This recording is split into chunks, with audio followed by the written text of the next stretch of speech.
God damn. The 2012 Mazda 3 hatchback. A modern marvel of Japanese reliability.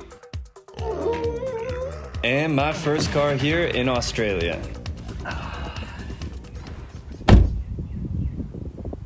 Oh yeah, right. All right. So I just bought my first car here in Australia. And in this video, I'm gonna show you around town here in the tropical far north. And I'm gonna show you what exactly is different driving here as opposed to what I'm used to driving back home in the States. I'll talk a little bit about why I bought the car and give you a rundown of exactly what the process looked like to getting set up to drive here as a foreigner. And at the end of the video, I'll take you along for my first trip camping here in Australia.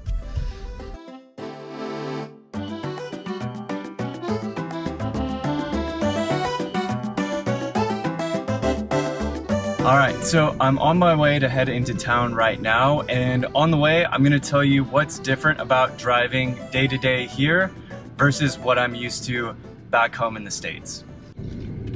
Scared. All right, so the first and most obvious thing is going to be driving on the opposite side of the road from what I'm used to.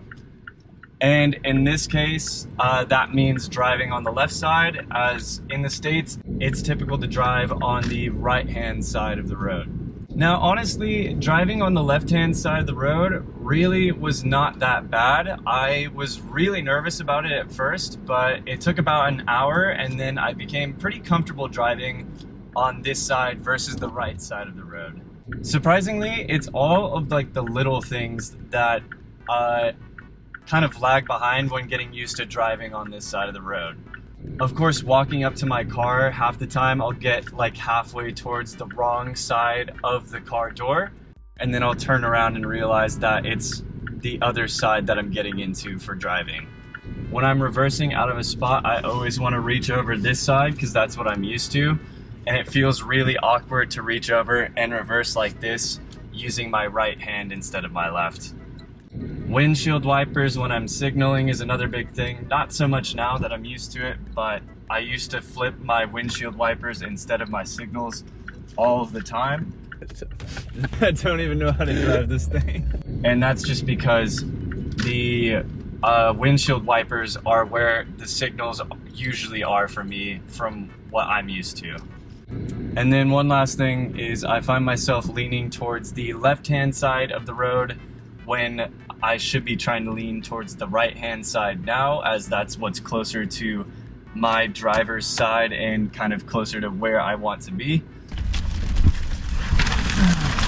All right, so shopping's done. I'm gonna take you to one of the cooler viewpoints around town here in Cairns, and yeah.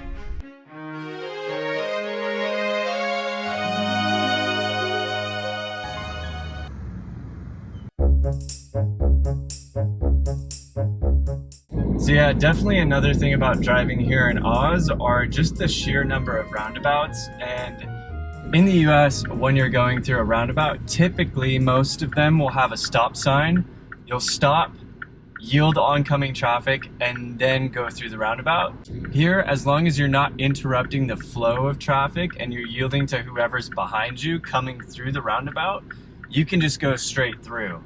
This felt kind of intimidating at first because at first it seems pretty hectic seeing the traffic go through the roundabout. Now that I'm used to it, I think it's great, but yeah, when I first started going through the roundabouts, I was a little bit nervous. Another thing that's interesting here is when you're turning left, it's the equivalent of a right-hand turn in the States, basically turning into oncoming traffic, or turning into the flow of traffic, I should say. In the States, if it's a red light and you're turning into the flow of traffic, you can just turn on the red light. Here in Oz, you have to wait until the light turns green unless there's a sign that specifically says that you can turn left on a red.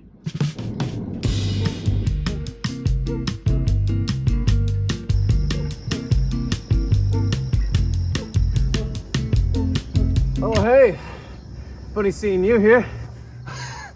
So we just pulled off to the side of the road, and I thought I'd explain why I bought a car here in Australia. So for the first 5 months that I've lived here in Australia, I was getting around mostly by public transport and cycling. And after I got hit by a car on my way to work while cycling, I decided I was gonna buy a car primarily for safety. But the other reason I bought a car here is Australia is absolutely massive, and to get to a lot of the places that I think are really interesting, especially with nature and stuff like that, you really do need a car to go out and explore those places. So why specifically the Mazda 3? To be honest, it was cheap, and Mazdas are fairly reliable for the price, so it just kind of made sense all around for me. The very kind of stereotypical car, at least in my head as an American, would be something like the Hilux with the flatbed tray. That's a very iconic Australian car. Or maybe like a Land Cruiser as well. Those are kind of the ones that come to mind when I think of a classic Australian car. One other thing that is sweet about the Mazda 3 is this one is a hatchback. And I'm not saying this is ideal. You could camp in the back of this thing, I reckon. Not quite sure, but I haven't actually tried this myself yet. But you throw the seats down and you push the front seats up and you got yourself a little room back here, dude.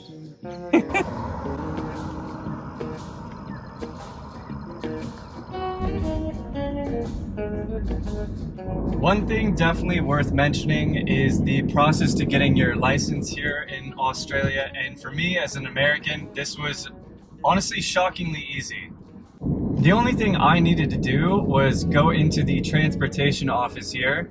I showed them my passport, my American driver's license, and proof of where I actually live, or like proof of my address. And then 2 weeks later, I'd received my Aussie driver's license in the mail. Another thing that's really cool about driving here is how easy it is to get set up with your car. So I bought a secondhand car, obviously, and if you're going to do that, there's a few things that you will need beforehand before getting the vehicle registered in your name. And the first thing you're gonna need is a roadworthy certificate. And essentially what this is a mechanic checks over your car and makes sure that everything is good to go on the road before you actually get it re-registered in your name and start driving on the streets here. One of the coolest things about vehicle registration here in Australia is that your vehicle registration includes a mandatory compulsory third-party insurance, or CTP insurance. And with this CTP insurance that comes with your registration, once you have that, you're good to drive on the roads here. Now, this doesn't necessarily mean that you shouldn't get additional insurance, but as far as legally driving on the road here, once you have your registration set up, you're good to go.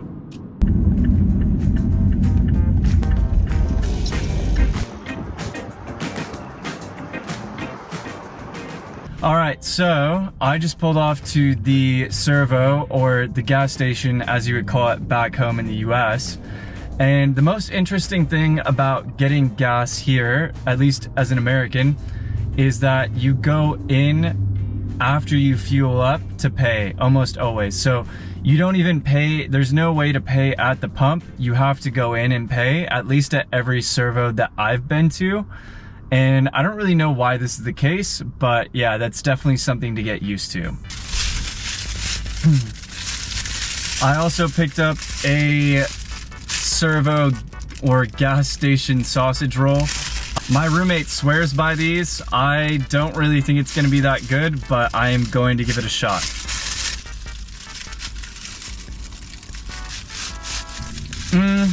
Yeah.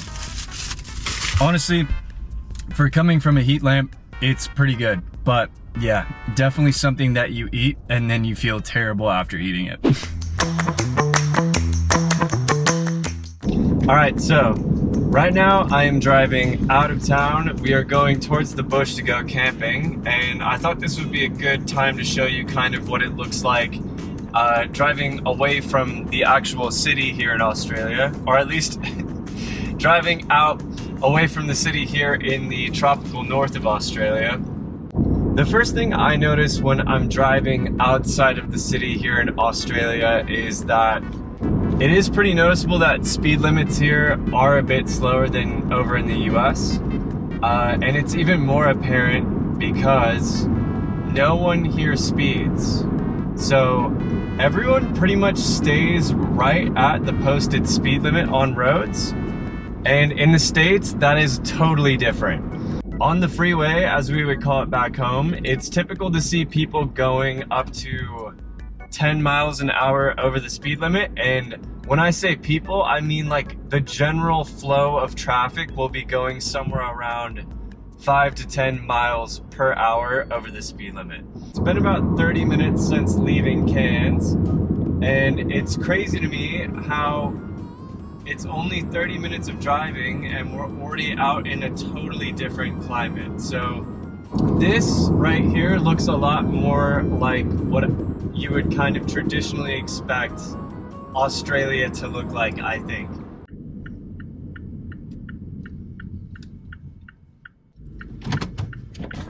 So I guess you just follow me. Ilma will drive. All right, yeah, so just met up with my friend Seb. He's the car in front of me.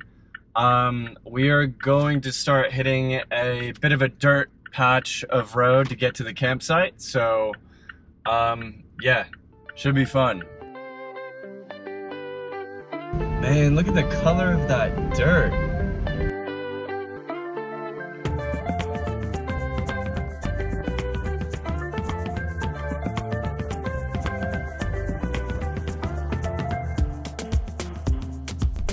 Yeah, so we just arrived at camp. Yeah, we're gonna set up camp and see how we go. So, just about finished setting up camp. Seb and Ilma have the Taj Mahal of tents over here. You wanna give us the MTV Cribs tour? Let's see what you got. Dude, that is pretty crazy that you have like a 2-story tent. This is such a setup right here. And then I have this sad tent over here, and I forgot to bring the poles for my tent. So I was joking about it earlier, but I'm actually going to have to sleep in the trunk of my car tonight. So we're just gonna go kind of chill, hang out, explore the campsite a bit more, but I think that's gonna be it for this video. Thanks for watching, and catch you in the next one. Peace.